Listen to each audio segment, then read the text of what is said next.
T20 world cup में semifinal match में Bharat England के हाथों हार गया। इस पर भारतीय क्रिकेट प्रेमी टीम को कोस रहे हैं और अपनी भड़ास निकाल रहे हैं।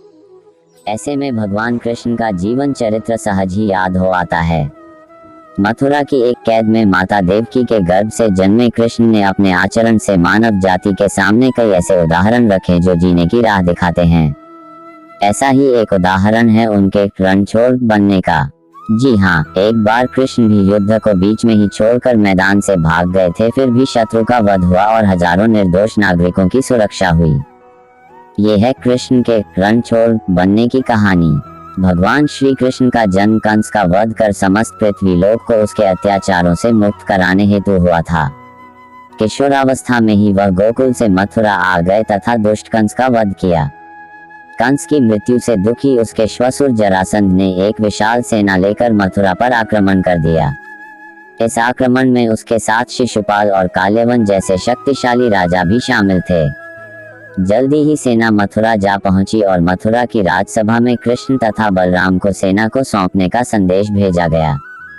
इस युद्ध को टालने तथा मथुरा के निर्दोष नागरिकों को बचाने के लिए कृष्ण ने रातों रात वहां से सैकड़ों किलोमीटर दूर समुद्र में एक नई नगरी द्वारिका का निर्माण करवाया।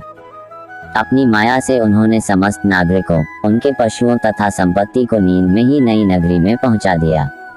अगले दिन सूर्योदय के समय कृष्ण तथा बलराम जरासंध की सेना के सामने जा पहुंचे और उसे लड़ने के लिए चुनौती दी। जैसे ही जरासंध और दूसरे राजाओं ने कृष्ण को मारने के लिए शस्त्र उठाए, दोनों भाई भागने लगे।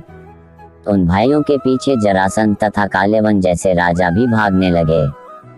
कुछ ही देर में दोनों भाई बहुत आगे निकल गए और उनके पीछे केवल मात्र काल्यवन रह गया। उसे देवताओं ने वरदान दिया था कि उसकी हत्या किसी अस्त्र या शस्त्र से नहीं होगी। ऐसे में वह निर्भीक था और लगातार कृष्ण का पीछा करते करते एक गुफा में जा पहुंचा। गुफा में राजा मुचुकुंद सो रहे थे, जिन्हें इंद्रदेव ने वरदान दिया था कि जो भी उन्हें उठाएगा वह उनके देखते ही जलकर भस्म हो जाएगा। वहां पहुंचकर कृष्ण ने सोए हुए मुचुकुंद पर अपना पीतांबर डाल दिया और स्वयं छिप गए।